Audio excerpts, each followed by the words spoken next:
ओम सहनाववतु सहनौ भुनक्तु सह वीर्यं करवावहै तेजस्विनावधीतमस्तु मा विद्विषावहै। ओम शांति शांति शांति। ओम श्री गणेशाय नमः। ओम श्री सरस्वत्यै नमः। ओम श्री गुरुभ्यो नमः। चलो अद्यतन वर्गस्य आरम्भं कुर्मः। सुप्रभातं, स्वागतम्।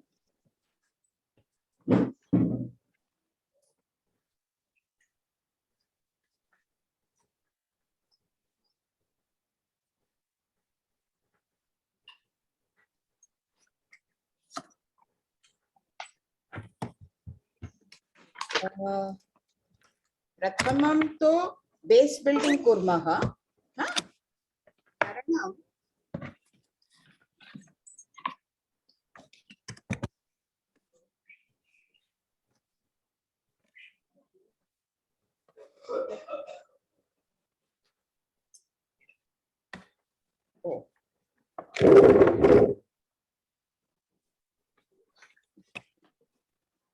दृश्यते?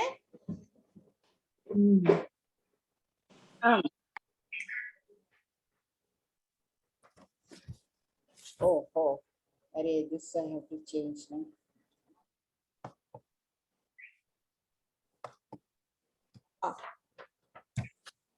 मम कृते सौकर्यम् एवम् अस्ति। Okay, gallery view.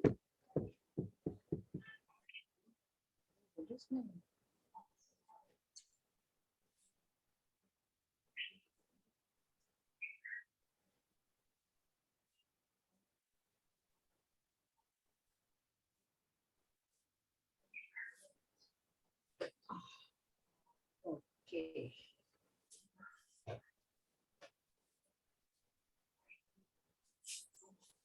किमपि क्रियापदं ददातु।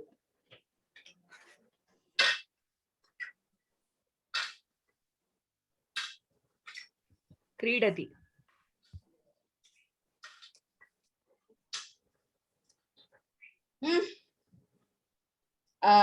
एकनिमिषम्। अस्माकं वर्गस्य आरम्भे क्रीडा इव वयम् अधिकं शब्दान् योजयित्वा वाक्यस्य वर्धनं कृतवन्तः। स्मरणे अस्ति? पिरामिड हाँ ओके हाँ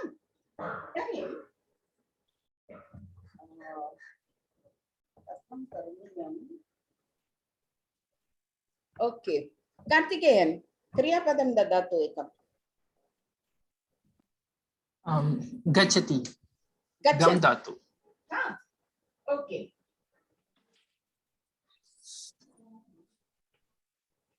गच्छति। ओके। इदानीं मम हस्ते गच्छति इति क्रियापदम् अस्ति। तस्य कर्ता कः? कथम् अहं ज्ञातुं शक्नोमि? हाँ? कः गच्छति? हाँ? कः गच्छति? कः गच्छति? अथवा का गच्छति? अथवा किं गच्छति? किं गच्छति? अथवा कः कौ के किं के अथवा काः के काः कानि सर्वम् अहम् उपयोगं कर्तुं शक्नोमि। हाँ, नवरूपाणि सन्ति, परन्तु अत्र गच्छति एकवचनम् अस्ति, अतः नवरूपाणि न शक्यम्। कथम् अहं गच्छति गच्छतः गच्छन्ति। ओके, अत्र एकवचनम् अस्ति, अतः केवलम् एकवचनरूपाणि अहम् उपयोगं कर्तुं शक्नोमि। अवगतम्? हाँ? अतः यदा अहं कः गच्छति पृच्छामि, मम मनसि पुल्लिङ्गरूपम् अस्ति। बालकः गच्छति, अनिलः गच्छति, पुरुषः गच्छति, हाँ, देवः गच्छति, एवं। हाँ? इदानीं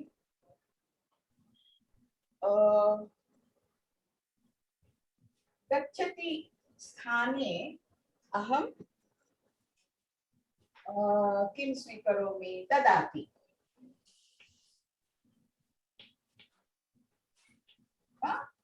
ददाति तदेव अहं कर्तुं शक्नोमि। कः ददाति, का ददाति, किं ददाति, एकवचने।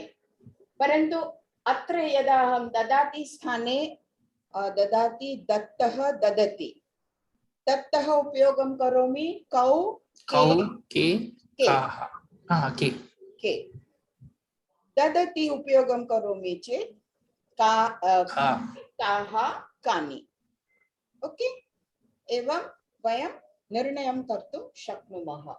अतः अत्र अहं कर्ताविषये ज्ञातुम् इच्छामि चेत् प्रश्नाः के अहं पृच्छामि? किं शब्दस्य यत्किमपि रूपं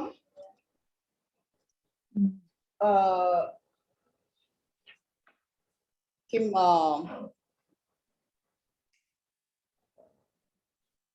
मैच भवति, क्रिया दृष्ट्वा तदनुगुणं प्रश्नवाचक शब्दस्य निर्णयं करोमि। ओके, इदानीं ददाति अहम् अत्र लिखामि अन्ते।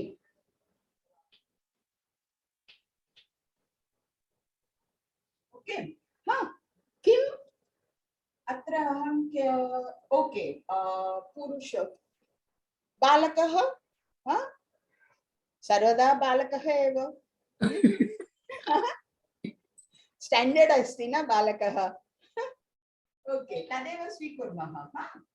बालकः,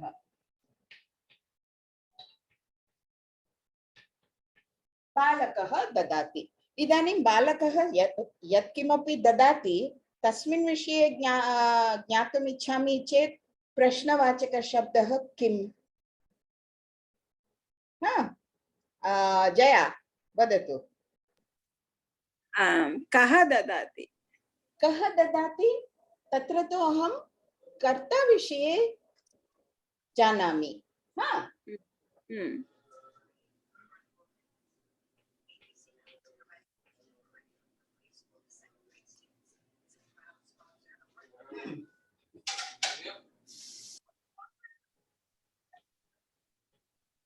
कर्ता कः ददाति, का ददाति, किं ददाति, तत्र तु कर्ता अहं ज्ञातुं शक्नोमि। इदानीं यत्किम्, ओके, बालकः पुस्तकं ददाति, बालकः फलं ददाति, बालकः किं दीपं ददाति, बालकः श्लोकं ददाति, बालकः शाटिकां ददाति, बालकः द्रोणीं ददाति, सर्वं शक्यं न? तदर्थं प्रश्नवाचकशब्दः किम्? बालकः कं ददाति? बालकः कं ददाति। ओके, इदानीम् अहं कं स्वीकरोमि चेत् विभक्ति किम् अत्र? द्वितीय विभक्ति एकवचनं। पुरुष लिंगम एकवचनं लिंगम पुल्लिंग शब्दः। Okay, suddenly everything is like तत्तु भवति एव, भ्रमः भवति झटिति। ओके, इदानीम् अहं वदामि बालकः शाटिकां ददाति, तदा अहं कं प्रश्नवाचकशब्दः उपयोगं कर्तुं शक्नोमि वा? कां। कां। बालकः फलं ददाति, कं। कं। किं किं किं किं अतः तत्रापि लिङ्गानुगुणं परिवर्तनं भवति। किं शब्दस्य एव पुनः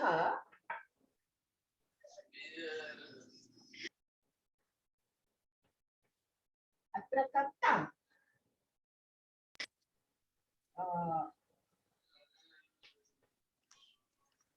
कर्म.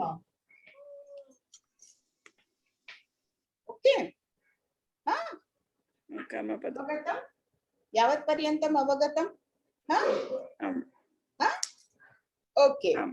बालकः कं ददाति, किं ददाति, कां ददाति. बालकः, चलो, शाटिकां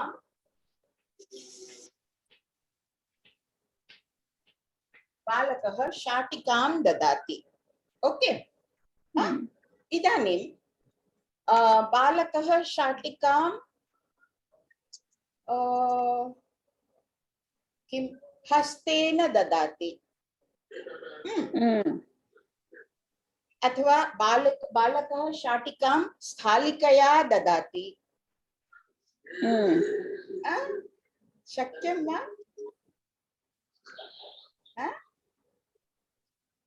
ओके. तत्र प्रश्नवाचकशब्दः किम्?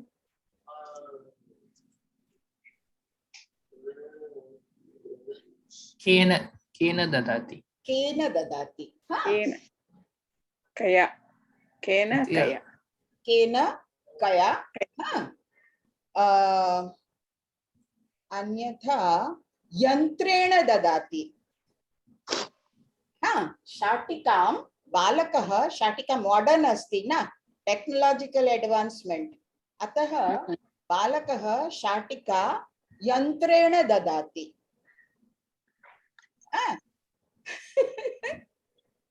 तदा प्रश्नवाचकशब्दः किम्? केन. केन. पुनः किमर्थं? नपुंसकलिङ्गं तृतीया विभक्ति. तृतीया विभक्ति नपुंसकलिङ्गं समानं भवति. तृतीया आरभ्य सप्तमी पर्यन्तं समानमेव. नपुंसकलिङ्गं पुल्लिङ्गं. पुल्लिङ्गम्. ओके. अतः तत्र प्रश्नवाचकशब्दस्य प्रातिपदिकरूपं किम्?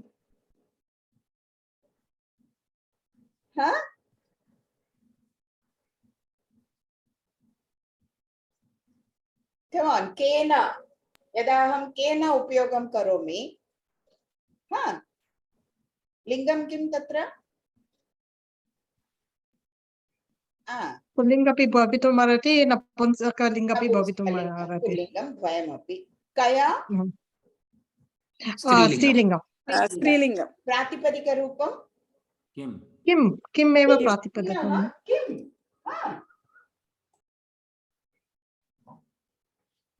पुनः किं, परन्तु विभक्तिरूपं I will परिवर्तनं. go after the class there. Oh, you'll work on. Okay. कर्म करणं.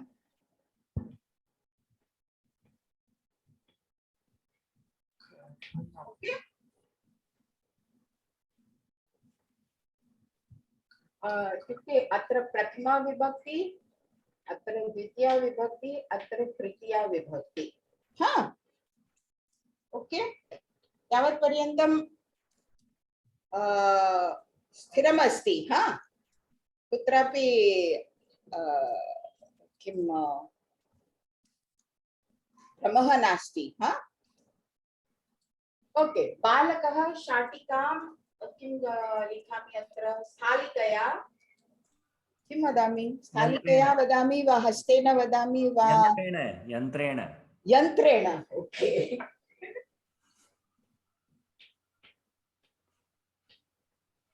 बालकः शाटिकां यन्त्रेण ददाति.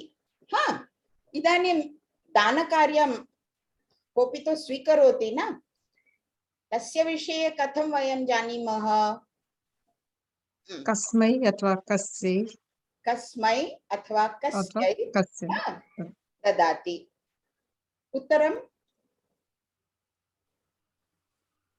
रामाय, बालकाय अथवा बालकः बालिकाय ददाति. तस्मै. तस्यै. तस्यै. यदि स्त्रीलिङ्गं लतायै अथवा. सुकन्या, भवती किम् उक्तवती? अम्बायै ददाति. अम्बायै ददाति. ओके.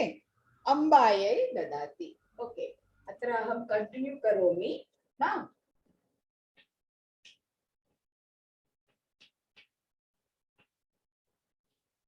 अम्बायै ददाति। अत्र पुनः किं शब्दस्य एव वयं किं चतुर्थी विभक्ति उपयोगं कुर्मः। चतुर्थी इत्युक्ते किम् अस्ति? संप्रदान संप्रदानं संप्रदान प्रदानं। ओके, संप्रदानम्।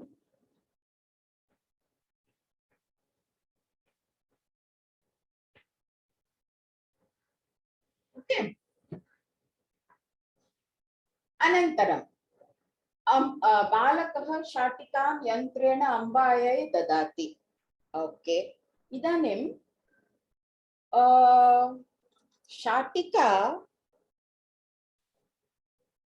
एकं स्थानम् अस्ति, ततः सः आनीतवान् वा नीतवान् वा क्रीतवान् वा यत्किमपि तस्मिन् विषये ज्ञातुम् इच्छामि चेत् किं कर्तव्यम्? स्मात् ददाति अथवा कस्य कस्याः इन्दु इन्दु वदतु। कस्मात् अथवा कस्याः ओके, कस्मात् अथवा कस्याः। उत्तरं स्यूतात् नो चेत् उत्पीठिकायाः कपाटिकायाः आम् कपाटिकायाः स्यूतात्। ओके, पुनः किं शब्द?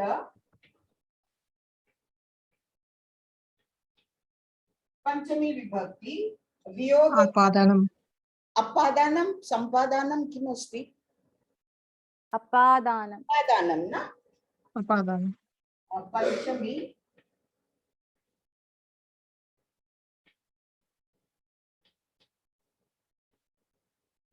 अपादानं। अत्र चलो डिसिशन्। कपाटिकायाः वा स्यूतात्?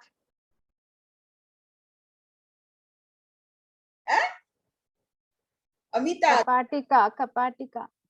कपाटिकायाः। ओके,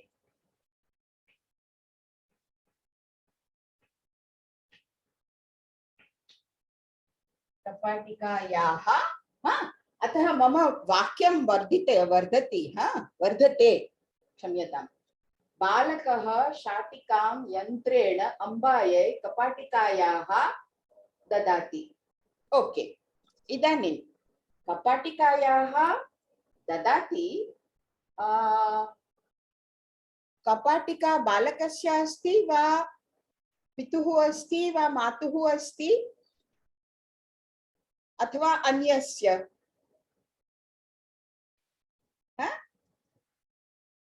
शक्यं न? कपाटिका यस्य अस्ति तदपि वयं वक्तुं शक्नुमः। ओके, गृहस्य कस्य? गृहस्य कस्याः? वदतु उत्तरं। कस्य?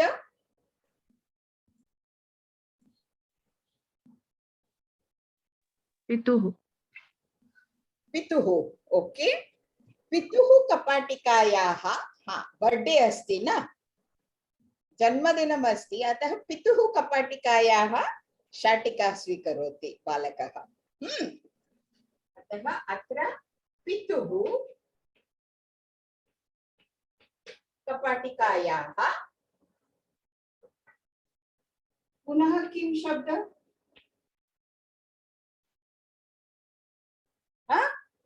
पुनः किं शब्द? षष्ठी विभक्ति। अत्र सम्बन्धः न? सम्बन्धः षष्ठी।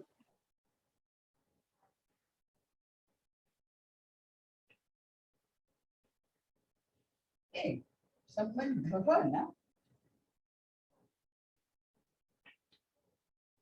ओके, सम्बन्धः पितुः मातुः मित्रस्य यत्किमपि अस्ति। इदानीं पुनः एकं तु वयं योजयितुं शक्नुमः तत् किम् कस्मिन् कस्मिन् कुत्र कुत्र कुत्र कुत्र कुत्र इत्युक्ते कस्मिन् कस्मिन् अथवा कस्मिन् कस्मिन् अथवा कस्यां कस्यां कस्यां कस्याम् ओके कस्याम् उत्तरं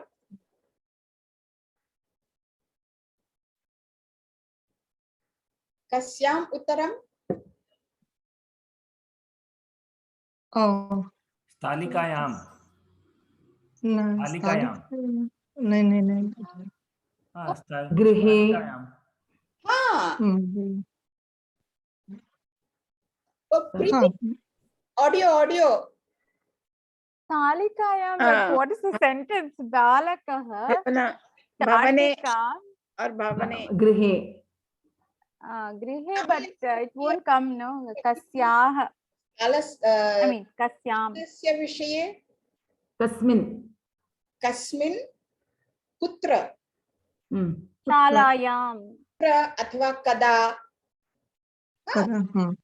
कुत्र कदा कस्मिन् अथवा कस्मिन् कस्यां सर्वं भवति ओके अत्र वयं किं स्थापयामः बालिका बालकः शाटिकां यन्त्रेण अम्बायै पितुः कपाटिकायाः कदा प्रातःकाले अथवा सायंकाले सायंकाले प्रातःकाले अथवा गृहे गृहे शालायां अतः अत्र प्रातःकाले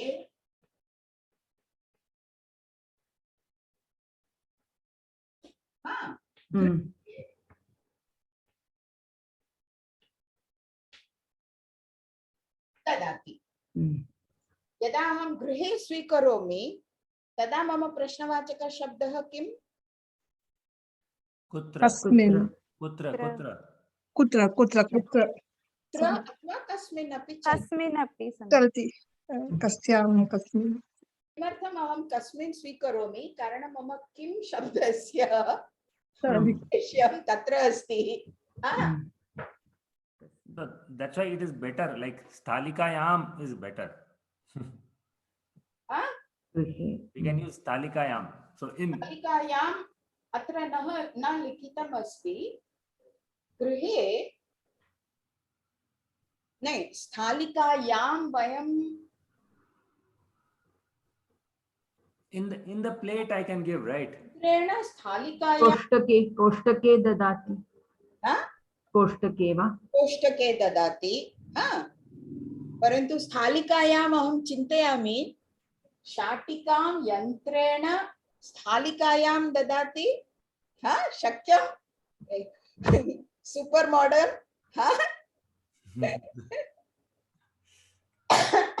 तदपि शक्यं न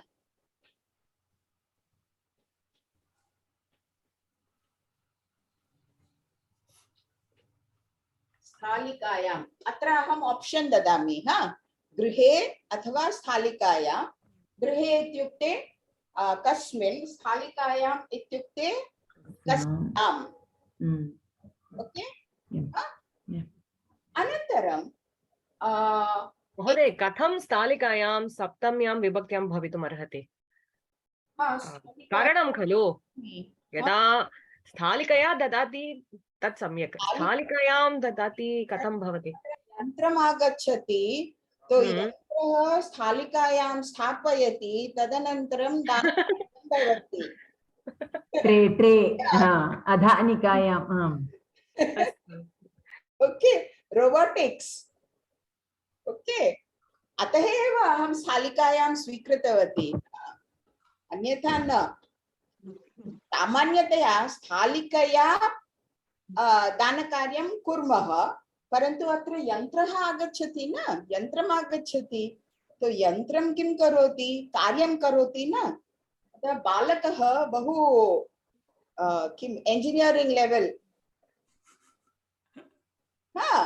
अतः शाटिका कपाटिकया स्वीकरोति तदनन्तरं यन्त्रेण यन्त्रेण एव सर्वं कार्यं भवति हा यन्त्रेण कपाटिकया किम् उद्घाटयति किम् उद्घाटयति कपाटिका उद्घाटयति हा। तदनन्तरं कपाटिकातः स्वीकरोति यन्त्रमेव करोति एतत् सर्वं अनन्तरं यन्त्रं स्थालिकायां स्थापयति अनन्तरं अम्बायै ददाति कदा प्रातःकाले ओके एक्स्ट्रीम्लि मॉडर्न इदानीं वयं प्रश्नवाचकशब्दाः पठितवन्तः ते के ककाराः इति वयं पठितवन्तः ते के सप्तककार सप्तककाराः हा सप्तककाराः रोहिणी महोदय वक्तुं शक्नोति ते के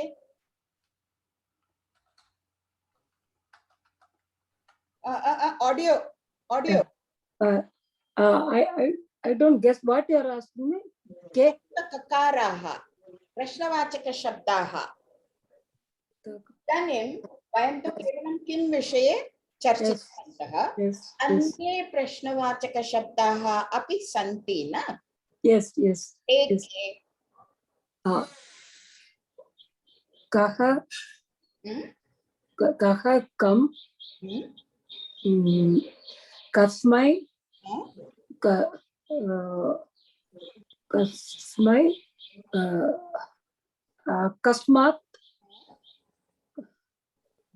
कस्मात् कस्य and then कस्मिन् एतत् सर्वं तु किं शब्दस्य विभक्तिरूपाणि Yes. अन्य यत् विभक्तिरूपं नास्ति Okay. सप्तककाराः इति वयं पठितवन्तः No. महोदय अहं प्रयत्नं करोमि का वदति प्रीति वदतु कति कदा Oh, कदा किमर्थं कुतः किमर्थं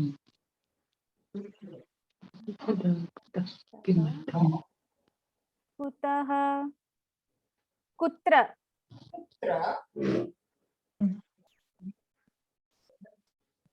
किम is also one of them, right? पञ्च कति कदा किमर्थं कुतः कुत्र कथं कथं कति कदा कुतः कथं किमर्थं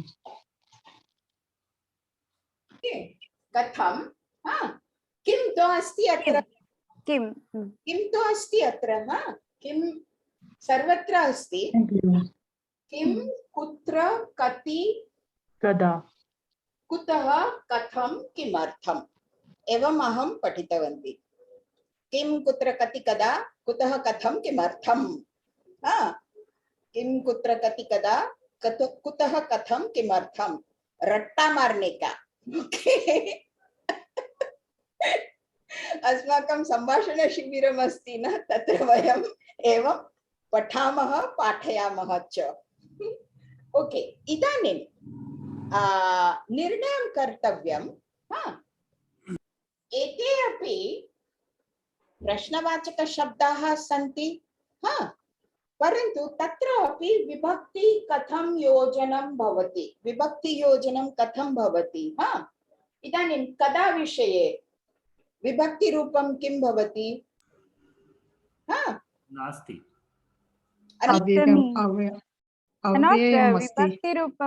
सप्तमी महोदय सप्तमी कदा प्रश्नवाचकशब्द उपयोगं करोमि चेत्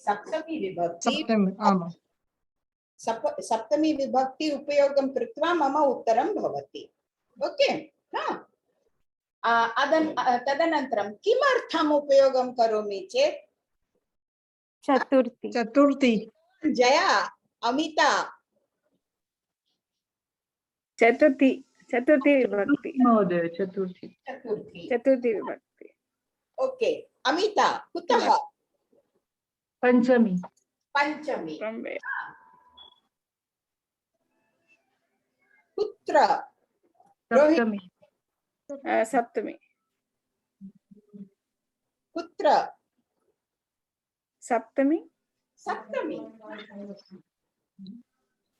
अतः मम सप्तमी विषये प्रश्नवाचकशब्दः किं किम् अस्ति? किं शब्दस्य सप्तमी विभक्ति रूपं? रूपाणि। आम् कदापि अस्ति कुत्रापि अस्ति। एकं मनसि स्थापनीयं कुत्र विषये किञ्चित् भ्रमः अपि अस्ति। कारणं गत्यर्थकधातवः इत्युक्ते गम् धातु अथवा तस्य समानम् अन्य धातवः सन्ति चेत् तत्र कुत्र वयं प्रश्नवाचकशब्दः उपयोगं कर्तुं शक्नुमः परन्तु उत्तरं तु द्वितीया विभक्ति उपयोगं कुर्मः। ओके बालकः विद्यालयं गच्छति। बालकः गृहं गच्छति। गृहं न गृहं निष्कासयामः कारणं तत्र तो किं नपुंसकलिङ्गी अस्ति सम्यक्तया ज्ञातुं न शक्नुमः। विद्यालयः विद्यालयं गच्छति विद्यालयेन। अतः किञ्चित् ओके इदानीं कथं कथं विषये अमिता भवती वदति। प्रीति का वदति? तृतीया कथं? तृतीया विभक्ति। तृतीया। ओके अतः अत्र कथमपि अस्ति किं शब्दस्य तृतीया विभक्ति रूपाणि अपि सन्ति। ओके अनन्तरं कति कति शब्दस्य विभक्ति रूपं किम् आगच्छति जानाति वा? Kati can be used with संख्यावाचक शब्दस्य एव प्रयोगं खलु तत्र only बहुवचनं कति सन्ति बहुवचनं सदा कति सन्ति। कति सर्वदा यदा अहं कति उपयोगं कृत्वा विशेषणवाचक अस्ति न तदा मम क्रियापदं सर्वदा बहुवचने एव भवति यद्यपि उत्तरम् एकवचने भवितुम् अर्हति। उत्तरम् एकवचने भवितुम् अर्हति परन्तु प्रश्नं तु सर्वदा बहुवचने एव कर्तव्यम्। ओके परन्तु मम चिन्तनम् एवम् अस्ति कति ओके शाटिकाद्वयं तत्र कति शब्दस्य विभक्तिरूपं योजितं भवति अन्य विभक्तेः किम्? it can come with any vibhakti actually. द्वितीया कर्म इव भवति। षष्ठी अपि कारकविषये न आगच्छति न। षष्ठी यत्र कुत्रापि अहं स्थापयितुं शक्नोमि। बालकः अत्र षष्ठी उपयोगं करोमि चेत् किं सुकन्यायाः बालकः अथवा कार्तिकेयनस्य बालकः एवं योजयितुं शक्नोमि। शाटिकां शाटिकां कस्याः शाटिकां कस्य शाटिकां मातुः शाटिकां पितुः शाटिकां न जानामि। पितुः शाटिकाम् अस्ति वा न जानामि। ओके मित्रस्य शाटिका यन्त्रेण कस्य यन्त्रेण कस्याः यन्त्रेण तदपि शक्यं न। सर्वत्र षष्ठी विभक्ति योजयितुं शक्नोमि। अवगतम्? षष्ठी विभक्ति सर्वत्र गच्छति। ओके यन्त्रेण ओके किं कस्य यन्त्रेण अनिलस्य यन्त्रेण तस्य एव अनिलस्य यन्त्रेण अम्बायै स्वस्य अम्बायै कपाटिकायाः कस्य पितुः कपाटिकायाः वयं तु निर्णयं कृतवन्तः प्रातःकाले स्थालिकायां कस्याः स्थालिकायाम् अथवा कस्य स्थालिकायां जयायाः स्थालिकायां एवं वयं षष्ठी विभक्तेः योजनं कर्तुं शक्नुमः in the same way कति शब्दस्य अपि योजनं कर्तुं शक्नुमः वा किञ्चित् परिशीलनं कुर्मः आम् महोदय शाटिका we can use kati with every yeah okay परिशीलनं कुर्मः अत्र शाटिका शब्दः अस्ति बालकः शाटिकां ददाति बालकः कति शाटिकां ददाति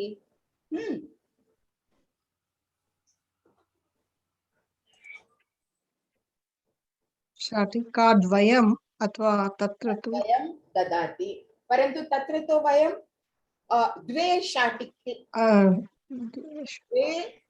द्वे शब्दस्य द्वितीया विभक्ति किम् द्वे एव अतः बालकः द्वे शाटिकां ददाति ओके अनन्तरं यन्त्रेण तत्र तृतीया अस्ति कति उपयोगं कर्तुं शक्नुमः वा तत्र कथं महोदय द्वे शाटिके शाटिके भवति द्वितीया न एकां भवति शाटिकामेव वक्तुं शक्नुमः खलु पुनः वदतु एकां शाटिकां खलु द्वे एका शाटिका पश्यतु तत्र विशेष्य भावः भवति एका शाटिका परन्तु अत्र शाटिकाम् इति अस्ति खलु शाटिकाम् अस्ति शाटिकां विभक्तिरूपं किम् द्वितीया विभक्ति द्वे शब्दस्य एकं द्वे त्रीणि चत्वारि द्वे शब्दस्य द्वितीया विभक्तिरूपं किम् द्वे एव परन्तु किन्तु तत्र नित्य द्विवचनम् अस्ति खलु पश्यतु यदा अहं शाटिकां स्वीकरोमि एका शाटिका एकां शाटिकां ददाति ओके इदानीं मम परिवर्तनम् अभवत् एकस्य स्थाने द्वे आगतम् अतः द्वे शब्दस्यापि द्वितीया विभक्ति एव भवति द्वे शाटिके द्वे शाटिके तत्तु अस्ति प्रथमा विभक्ति इदानीं मम हस्ते शाटिकां द्वितीया विभक्ति रूपम् अस्ति द्वे शाटिके एव महोदय द्वे शाटिके ददाति द्वितीया विभक्तौ अपि शाटिकां शाटिके शाटिकाः खलु क्षम्यतां तत्र शाटिकाम् एकवचनं द्वे द्विवचनम् अतः द्वे शाटिके ओके करेक्शन ओके द्वे शाटिके बहु सम्यक् I have got attentive students द्वे शाटिके द्वे द्विवचनं शाटिकाम् एकवचनं मैचिंग न भवति ओके अतः तत्रापि परिवर्तनं कर्तव्यम् ओके अनन्तरं यदा अहं त्रीणि स्वीकरोमि एकं द्वे त्रीणि शाटिका स्त्रीलिङ्गवचन तिस्रः इति आगच्छति तिस्रः शब्दस्य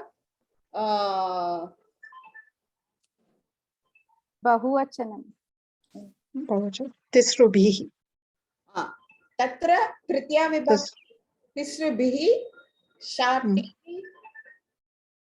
शाटिकाः किमर्थं महोदय द्वितीया विभक्ति खलु भगिनी तिस्रः शाटिकाः तिस्रः शाटिकाः द्वितीया एव बहुवचनं शाटिकाः एव ओके अतः तत्रापि कति शब्दस्य उपयोगं भवितुम् अर्हति ओके तदेव वयं परिशीलनं कुर्मः अनन्तरं कति अम्बाले शक्यं वा कार्तिकेयन् अत्र अस्ति कार्तिकः कार्तिकस्य 6 अम्बाः आसन् न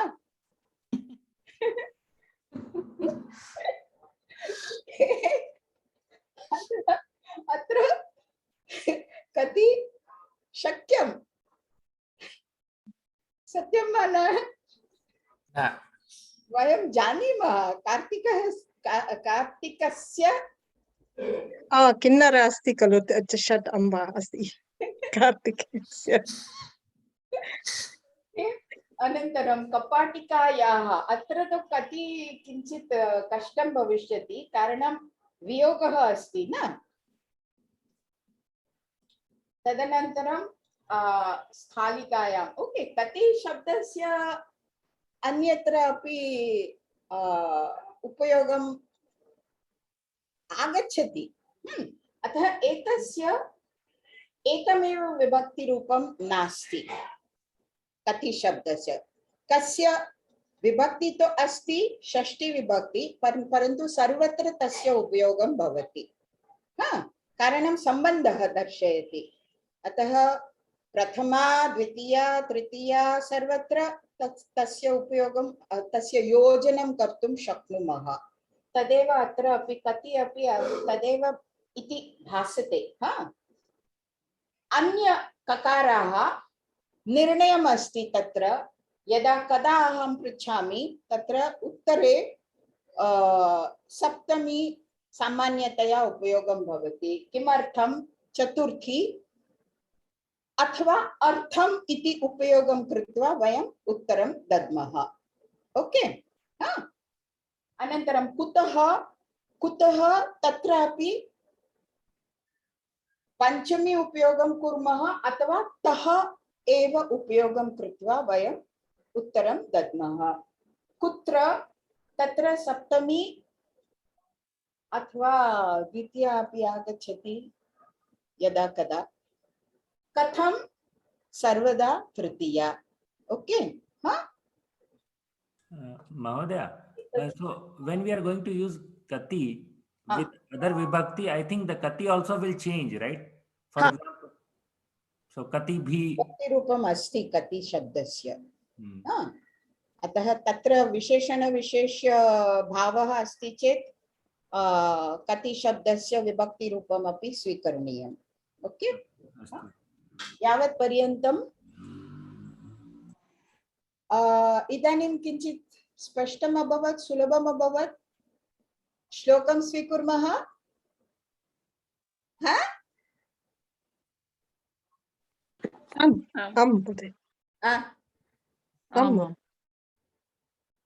वदतु वदतु महोदय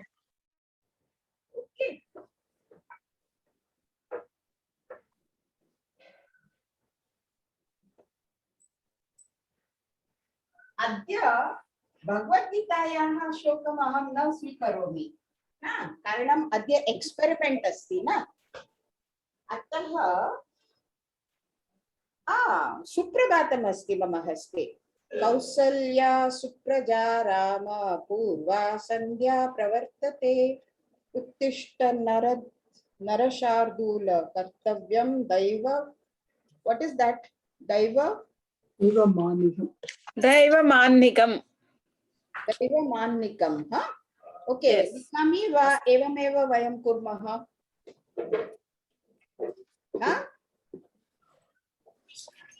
वदतु लिखतु महोदय कृपया ओके अस्ति कौसल्या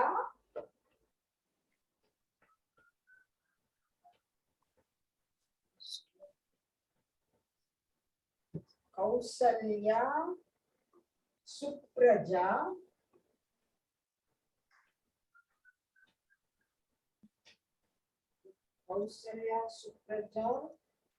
राम पूर्वा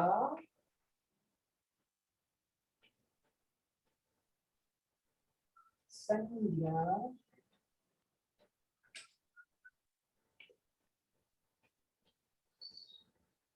प्रवर्तते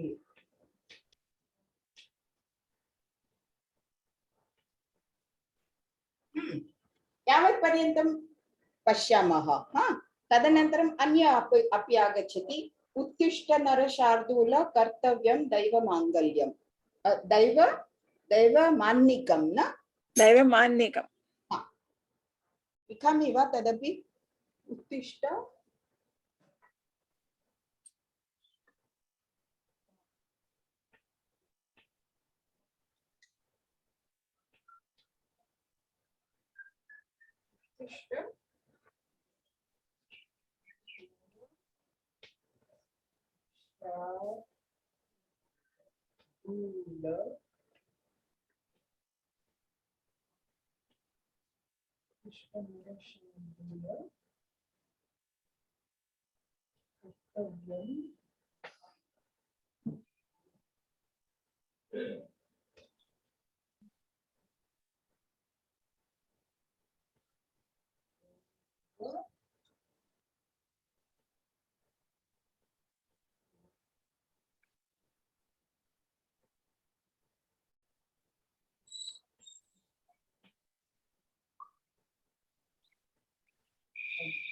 ओके। इदानीम् अत्र क्रियापदानि। प्रथमं तस्य अवगमनं। प्रवर्तते प्रवर्तते, अनन्तरं उत्तिष्ठ उत्तिष्ठ एक्चुअली उत्तिष्ठ। हा, ओके। इदानीं प्रवर्तते। मम हस्ते किं किं, ओके, तत्पूर्वं किं कर्तव्यं, कथं वयं जानीमः प्रथमा विभक्ति अथवा द्वितीया अथवा तृतीया अथवा चतुर्थी, तस्य परिशीलनं प्रथमं करणीयं। हा, इदानीं कौसल्या सुप्रजा राम, विभक्ति किम् अत्र? प्रथमम्। जया जया। I think that संबोधना Prathama, right? संबोधनम् अस्ति। कारणम् अस्ति अत्र प्रजा राम, उत्सर्गं नास्ति। हा, ओके, सर्वं संबोधन प्रथमा अस्ति। हा, ओ अन्य वर्णम् उपयोगं करोति। हा, संबोधनम्।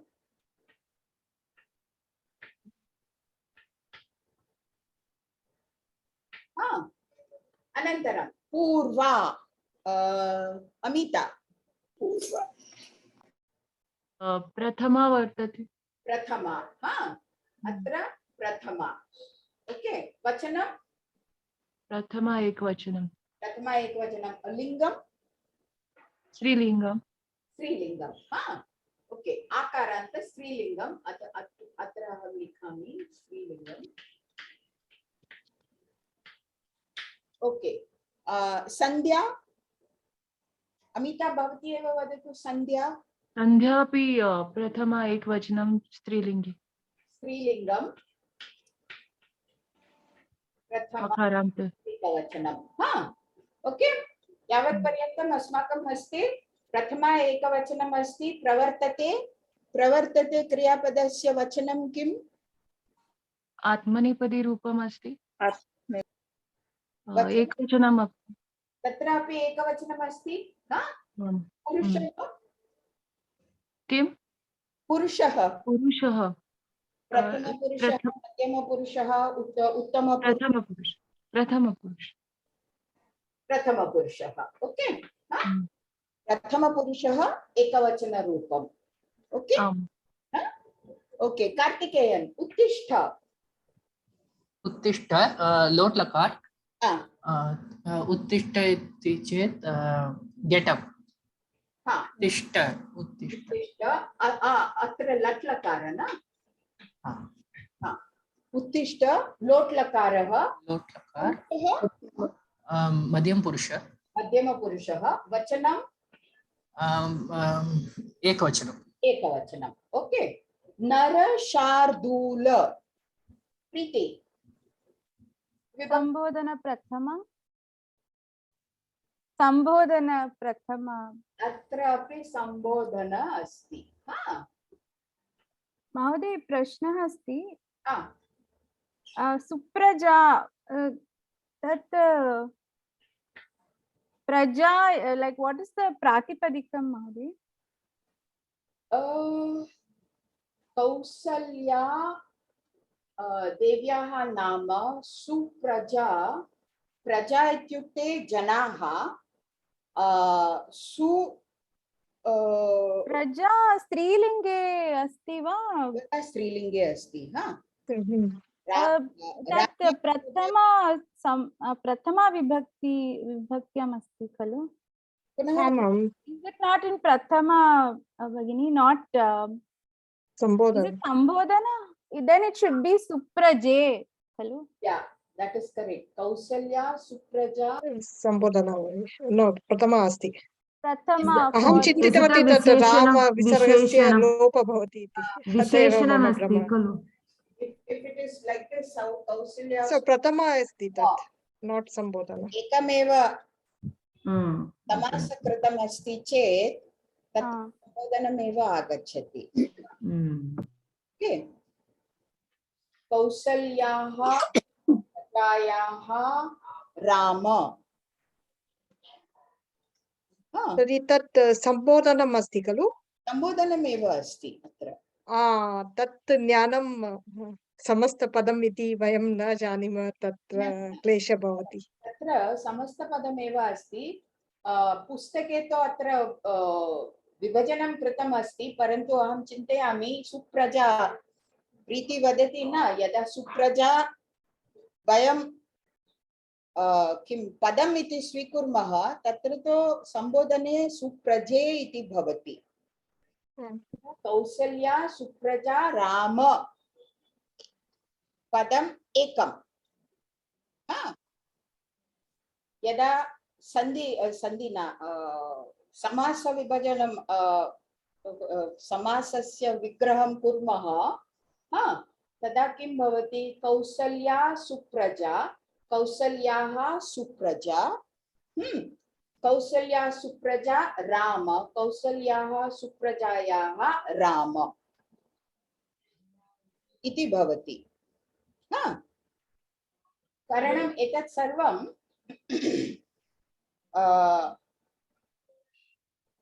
what is it? Visheshanam for Rama. Balaji. Supraja is like liked by everybody, isn't it? Liked by all the people. Yeah. Is that No, like no, that? no. Supraja ityukte Kausalyaha putraha khalu. Someone who has good children is what is Supraja. Oh. Kausalya's description. Kausalya okay. Supraja Rama. Okay. Astu.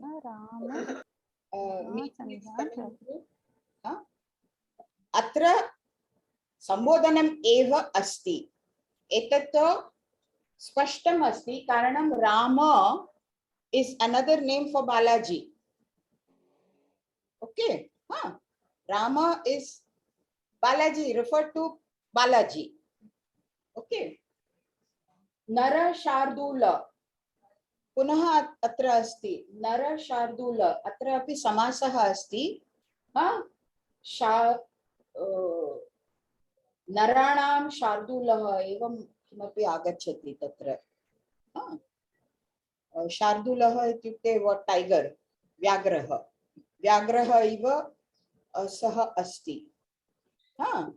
एवं किमपि आगच्छति नर शार्दूलः। अत्र शार्दूलः इति न लिखितं। नरशार्दूल भोः नरशार्दूलः, नरशार्दूल भोः कौसल्या सुप्रजा राम कार्यं करोतु उत्तिष्ठतु एवम् आगच्छति। प्रवर्तते ओके कर्तव्यं दैव मान्निकम् ओके तत् अहं पार्श्वे स्थापयामि। कर्तव्यं अत्र तु अव्ययम् अस्ति। कर्तव्यम् अव्ययम् तव्यत् न तव्यत् अव्ययम् अस्ति। नपुंसकलिङ्गं कथम् अव्ययम्? अव्ययं न लिङ्गम् एव किन्तु तत् कर्तव्यं न न दैवम् अन्हिकं कर्तव्यम् हाँ दैव नहीं दैवान्मिकं अव्ययं नास्ति दैवम् आन्हिकं कर्मणि दैवम् आन्हिकं कर्तव्यम् अतः कर्मणि अस्ति क्षम्यतां क्या आगच्छति प्रथमा प्रथमा वा द्वितीया प्रथमा कर्तव्यम् इति अस्ति कर्मणि प्रयोगः कर्मणि अस्ति अस्माभिः कर्तव्यम् अस्माभिः किं कर्तव्यं दैवमान्हिकं कर्तव्यम् अध्याहारः हाँ हम्म कर्तव्यं प्रथमा इति स्वीकुर्मः चेत् दैवम् आन्हिकं दैवम् आन्हिकम् दैवम् आन्हिकम् आन्हिकं इत्युक्ते कर्तव्यम्। डेली ड्यूटीस् रिचुवल्स् अस्ति खलु दैवान्मिकं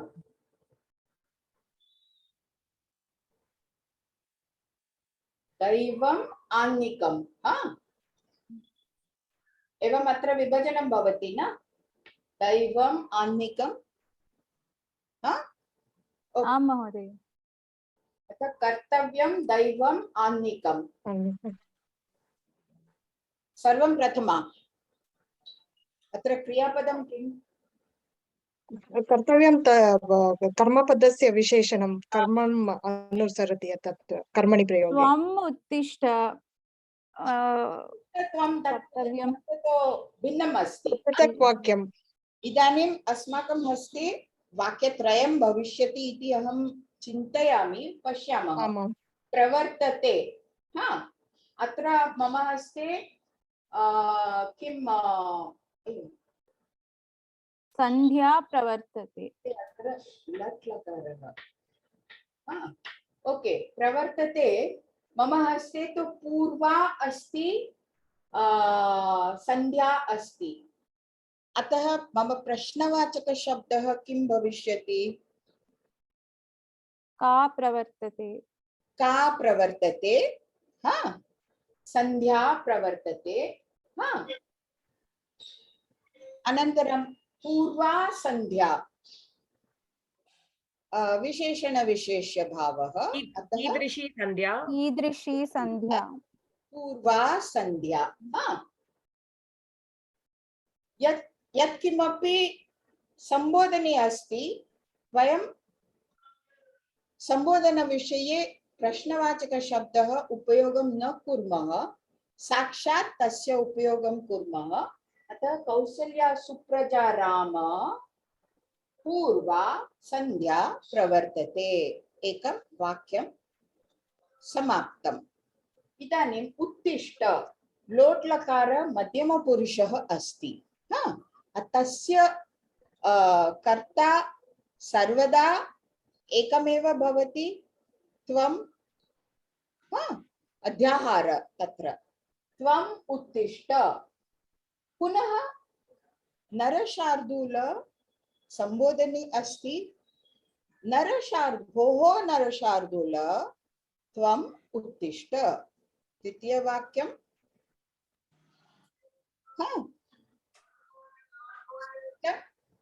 अनन्तरं कर्तव्यं दैवम् आन्निकम् अत्र अध्याहाररूपेण अस्माभिः स्वीकृतम् अस्ति अस्माभिः किं कर्तव्यं दैवम् आन्निकं कर्तव्यम् okay has it become easier now श्लोकस्य अर्थ अवगमनम् सर्वदा क्रियापदस्य किम् आइडेंटिफिकेशन कर्तव्यम् पुनः पश्यामि नमोस्तुते महामाये श्रीपीठे सुरपूजिते सर्वे जानन्ति न एतत् महालक्ष्मी अष्टकम् आम् शङ्खचक्र गदा हस्ते महालक्ष्मी नमोस्तुते ओके लेखनीयम् लिखामि आं महोदय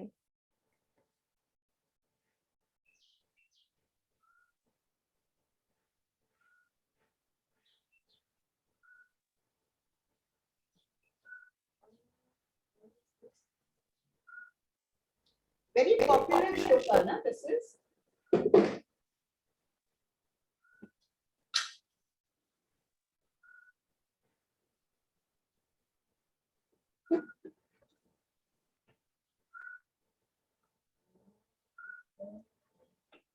Oh, Namostute. Is it Namastestu? Namastestu. Ha. Okay.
Ha. Okay. कुत्र कुत्र सम्बोधनम् अस्ति एतत् प्रथमकार्यं कुर्मः ओके कारणं अन्यथा अस्माकं मार्गं किञ्चित् कष्टं भविष्यति इदानीं हा कथं वयं जानीमः सम्बोधनम् अस्ति हा महोदय एकः प्रश्नः अस्ति भवती अवग्रचिह्न विपरीतं यो हैबिट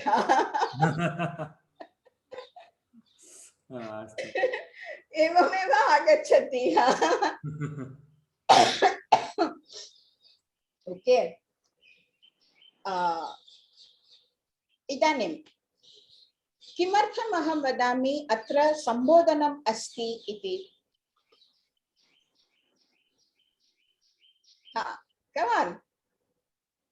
नमस्ते अस्ति खलु नमस्ते महामाये महामाये श्रीपीठे प्रभुजिते महालक्ष्मी इति शिरपूजिते महालक्ष्मी अपि ह्रस्व अस्ति पुनः वदतु कुत्र महालक्ष्मी इंडिकेशन अस्ति महालक्ष्मी तत्र ह्रस्व अस्ति सामान्यतया दीर्घं भवितुं महालक्ष्मीः परन्तु अत्र ह्रस्वम् अस्ति अतः एतत् सम्बोधनम् अन्य किम् अस्ति शङ्खचक्र गदा हस्ते अत्र सम्बोधनम् अस्ति वा आं महोदय शङ्खचक्र कदा हस्ता महालक्ष्मी महालक्ष्मीः अतः अनन्तरं सुरपूजिते सुरपूजिता न सुरपूजिते सुरपूजिते अनन्तरं महामा श्रीपीठे श्रीपीठे महामाये एतत् सर्वं सम्बोधनं निष्कासयामः प्रथमकार्यं तस्य निष्कासनम् अनन्तरं नमो नमस्तेस्तु महामाये नमस्तेस्तु अत्र सन्धिविच्छेदनं कर्तव्यम् नमः नमस्ते अस्तु अस्तु नमः ते अस्तु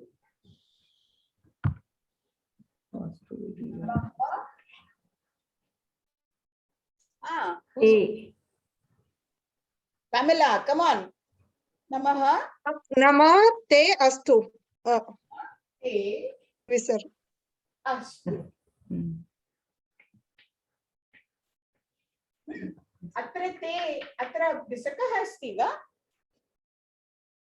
अहं मन्ये नमस्ते इत्युक्ते तुभ्यं। तत्र युष्मत् शब्दस्य चतुर्थी। आगच्छति तत्र चतुर्थी। चतुर्थी युष्मद् तुभ्यं द्वितीय तुभ्यं कते आगच्छति आम् ते यत् अस्ति एतत् तु तुभ्यं भवति वा तुभ्यं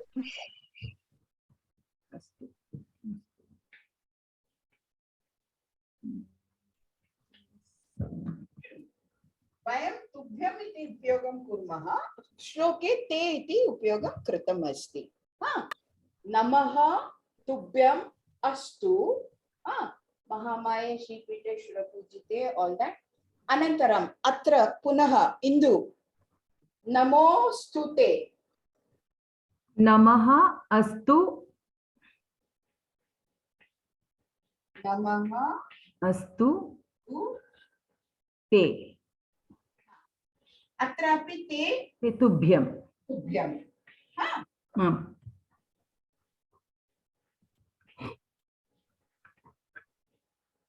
ओके इदानीम् अस्माकं परिशीलनं कथं कुर्मः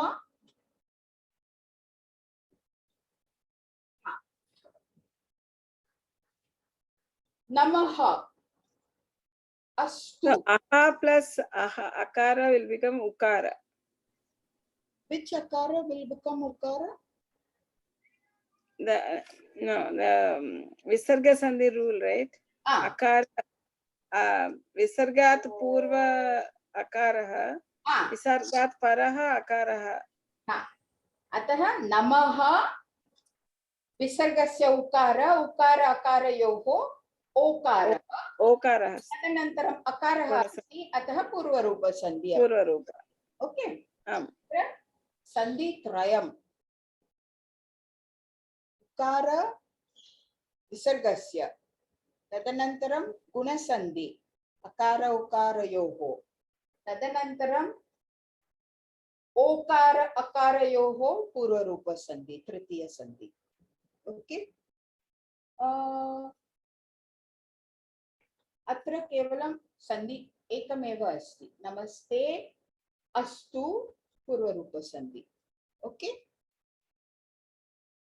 सन्धिकार्यमपि स्पष्टम् इदानीं तत्रापि नमः ते इति अस्ति खलु भगिनी नमस्तेस्तु विसर्गस्य सकार भवति अस्ति नमः ते नमः नमः ते अत्रापि विसर्गसन्धि सकार ओके विसर्गसन्धि किं किं तत्र परिवर्तनं किं किं सकार उकार रेफ लोप चत्वारि पॉसिबिलिटीज सन्ति तत्र ओके इदानीम् अस्तु अस्माकं हस्ते अस्तु इति क्रियापदम् अस्ति अस्तु कस्मै अस्तु तुभ्यम् अस्तु तुभ्यं नमः कृते नमः अस्तु नमः तुभ्यं नमः नमः अस्तु कस्मै नमः अस्तु तुभ्यं नमः अस्तु नमः तुभ्यं तुभ्यं नमः अस्तु तुभ्यं नमः अस्तु तो कस्यै न तत्र अथवा कस्यै देवी अस्ति न अतः कस्यै नमः अस्तु तुभ्यं नमः अस्तु इदानीं संबोधनं महामाये श्रीपीठे सुरपूजिते तुभ्यं नमः अस्तु अनन्तरं पुनः अस्ति अस्माकं हस्ते अस्तु तुभ्यं नमः तदेव अत्रापि करणीयं शङ्खचक्र गदा हस्ते महालक्ष्मी तुभ्यं नमः अस्तु पुनः ओके पर्याप्तम् एवमेव अन्य श्लोकाः अपि अहं किञ्चित् महोदय शङ्खचक्र गदा हस्ते शक्नुवन्ति महोदय एकः प्रश्नः अस्ति एकनिमिषं वदतु शङ्खचक्र गदा हस्ते सम्बोधनं किमर्थम् पुनः वदतु किमर्थं किं शंख चक्र गदा हस्ते हा गदा हस्ता हा कारणं देवी अस्ति न शंख चक्र गदा हस्ता हा स्त्रीलिंगम् अस्ति न समासरूपं स्त्रीलिंगे भविष्यति कारणम् अत्र अहं चिन्तयामि बहुव्रीहिः आगच्छति कारणं समासः अस्ति परन्तु अन्यपदस्य उल्लेखं भवति देव्याः उल्लेखम् अस्ति Sukanya am I right so is it not saptami haste in hand अहं चिन्तयामि सर्वे तत् महालक्ष्मीयाः विशेषणानि अस्ति तम् उद्दिश्य संबोधनं भवति हे लक्ष्मी हे लक्ष्मी वदति खलु यत् किमपि विशेषणं भवति तदपि संबोधनम् एव भवति सर्व विशेषणानि संबोधनरूपेण एव भवति तत्र सप्तमी भवितुं न अर्हति किमर्थं शङ्खम् एकम् अस्ति अपरम् अस्ति अपरे अस्ति चक्रम् अस्ति अनन्तरं गदा अस्ति अतः शङ्ख किम् अस्ति शङ्खचक्र गदा हस्ता इति हस्ता एकवचनमेव हा हस्ता एकवचनं समासविषये एवं भवति हा शङ्ख चक्र गदा हस्ता हा बहुव्रीहि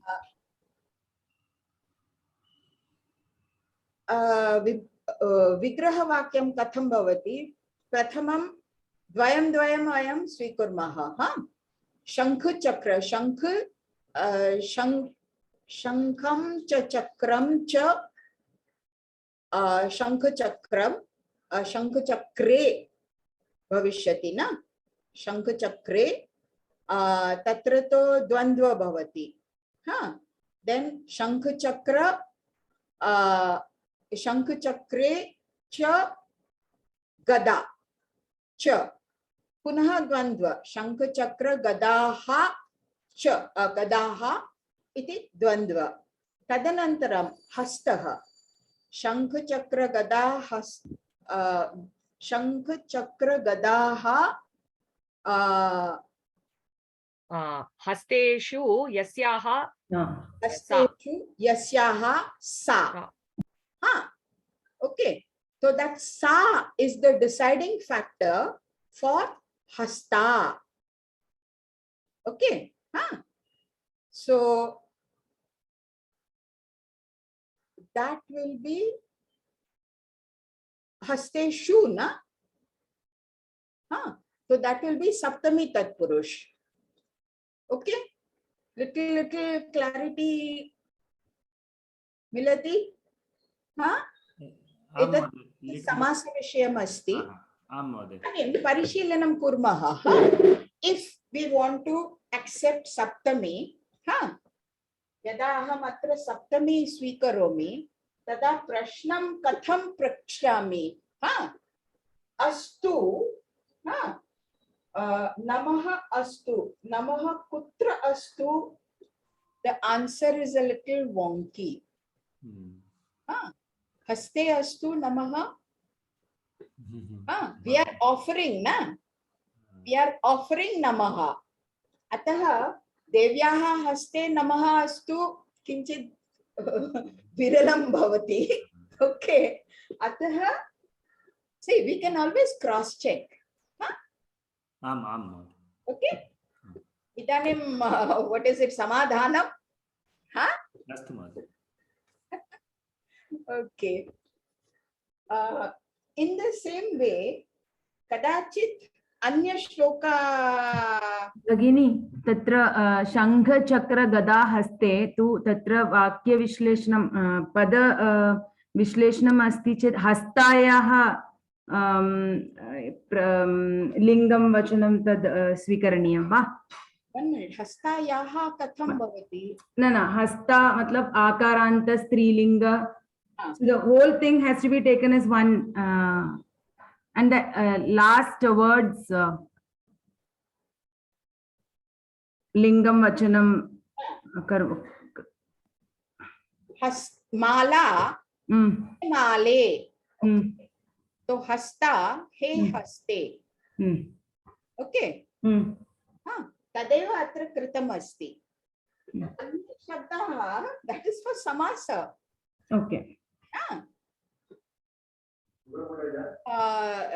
यत् अहं समास विग्रह वाक्यं दत्तवती तत् अवगतवती।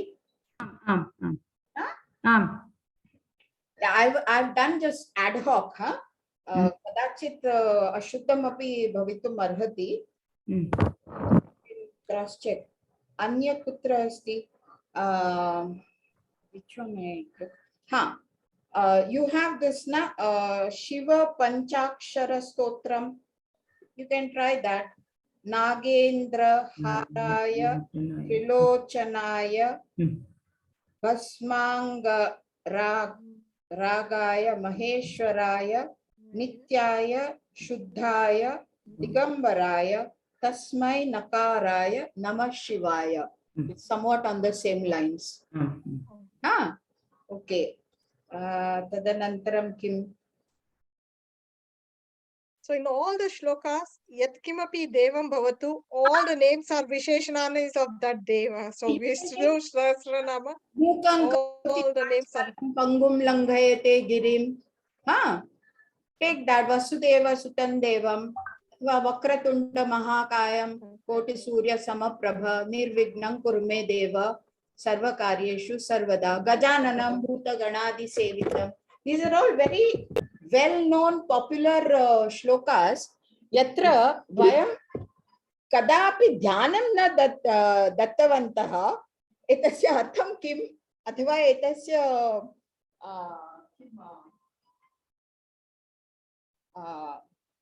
katham jnatum shaknumaha. Artha jnanam vishaye vayam na chintitavantaha na. Prathama shlokam mama haste kim agatam adya. That Suprabhatam, Kausalya, Supraja. That is why aham tadeva swikritavati. Yadyapi mama jnanam nyunam asti tasmin vishaye. Okay, bahu nyunam asti karanam aham Suprabhatam vishaye kimapi na janami. Kevalam shrotum janami kim anandam anubhavam karomi tada. Okay. Okay, samapayamaha. Anya kimapi prashnaha asti va? Na? Okay. Om Purnamada Purnamidam Purnat Purnamudachyate Purnasya Purnamadaya Purnameva Vashishyate. Om Shanti Shanti Shanti. Dhanyavadaha. Shubhadinam Shubharatri Sarvam. Dhanyavadaha. Mahoday, shall I share the Gita document with the students and they can start working on it? Oh, yeah. Can you all just stay for 5 more minutes? I'll quickly just show you the document and give you the instructions. Eka nimsham. Bagini. Screen drishyate va? Drishyate. I will be sharing this document with all of you. Okay. This has the Pratamodhyaya of the Gita. Arjuna Vishada Yogaha. Let me just show you the first one. Yeah. So the shloka will be on the page. I'll be sharing just that particular page with the student. Whoso is willing to do whatever shloka, I will put down your names down here and you will have access to that particular shloka. Okay. This is just to avoid editing somebody else's by mistake. Okay. So the shloka is typed up here. You have to start with the Padachedaha. So if you watch, I think the second video of the Abhyasa Varga, there I have done the Padachedaha for one of the shlokas. Okay, just have a look at it and you can just type it out over here. Right now, there is only Padachedaha and Sandhi given over here. Okay, this is for the first line of the shloka and this is for the second line of the shloka. If you have more lines, you can just copy paste and do it. As we learn Anvaya Kramaha, as Umaji teaches Anvaya Kramaha, you can keep adding extra steps, okay, under each of these and you can carry forward.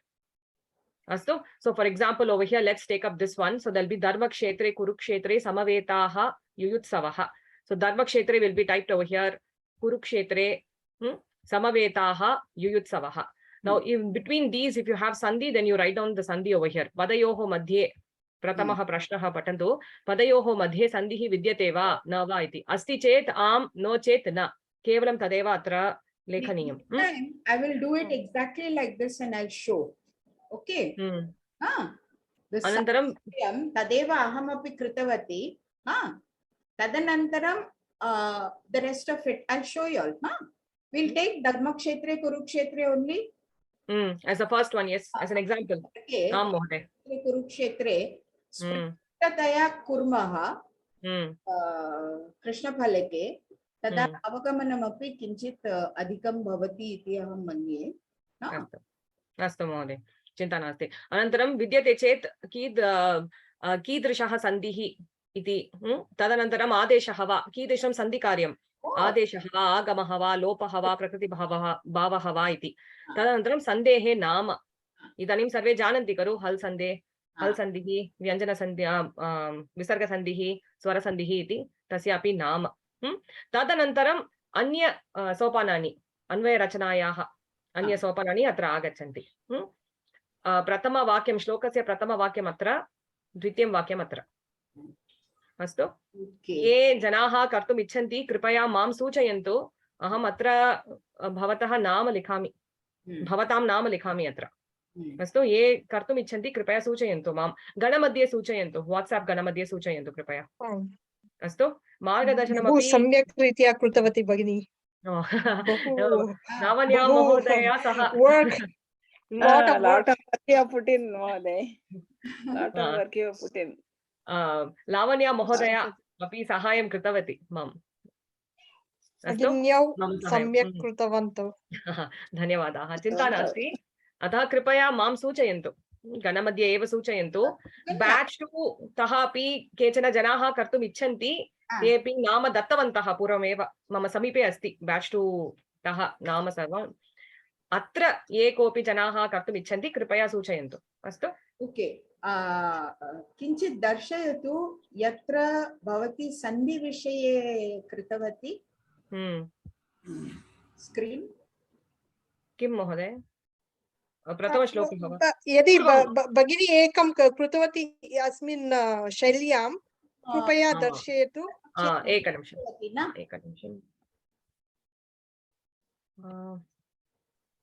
एकनिमिषं महोदय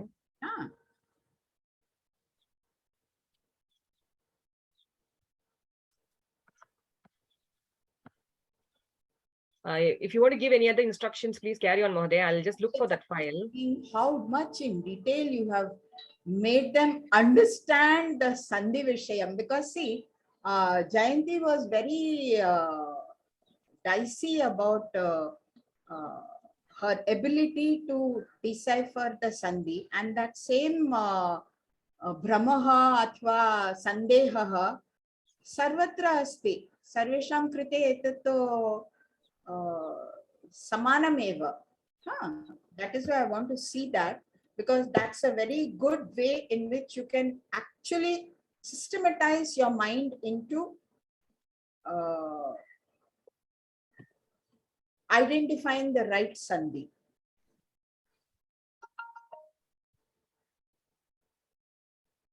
What happened? That same thing, Dharma Kshetre, Kshetre, what you did now, it's disappeared. Oh, you want me to show just that one, not the previous one? Yeah. Then that is readily available. I can't find the previous shloka. It's taking me a while. I'll share this one. To show that Dharma Kshetre, Kurukshetre, and then you said Sandhi Karyam Asti Vana, Tadanantram Adeshaha Agamaha. That slide is what I want to. Okay. Because you've gone very much stepwise the way it was done in the class, yeah? That's the one. Padachedaha, okay. Tadanantram padayoho madhye sandhi vidyate vana. Tatra kevalam am vana likhitavyam, na? Tadanantram vidyate chet kaha sandhihi, swara sandhi, vyanjana sandhi, visarga sandhi. Okay. So first step, we identify whether it is a swara sandhi, vyanjana sandhi, or visarga sandhi. Tadanantaram, is it an agamaha, adeshaha, lopaha, or prakriti bhavaha? Then sandhi nama. Okay. So that sandhi nama will be based on your previous number 2. Swarasandhi asti chet swarasandehe nama. Vyanjana sandhi asti chet vyanjana sandehe nama. Visarga sandhi asti chet visarga sandehe nama. Now prakriti bhava is a big dicey thing. Samanyataya dvivachane eva prakriti bhavaha bhavati. Samanyataya. Of course. Ekavaram lopakaryam kritam asti chet, then afterwards whatever remains they call it prakriti bhavaha. Okay, and that is what Gita Sopanam 3 also keeps telling. Once lopakaryam samaptam tadanantaram yadyapi sandhikaryam kartum shaknumaha tatra sandarbha asti tathapi prakriti bhavaha eva. That time they say that is prakriti bhavaha and you can't disturb that. Okay, so this is the meaning that is coming for prakriti bhava sometimes. And when it comes to dvivachana rupam, then prakriti bhavaha tadeva bhavati, but at the same time rasvam dirgham ka there is some problem. That also we have to take care. Okay, that's it. That's all I wanted to see. Tadanantaram, what we do in the class next time, we will see. Karanam pada parichayaha asti, tadanugunam asmakam prashnavachaka shabdaha tesham nirnayaha api bhavishyati. That is why I did in detail today all the vibhakti rupam and all the karakam. Okay? Samaptam. Let me know when you all want to start, what time you all want for the Bhasha Park. You all want to wait till August or you all want to do it now? What date you want to start? Because I feel earlier the better, but then if you all are handicapped, then okay, fine, we can start, then we can do it a little bit more times. Okay.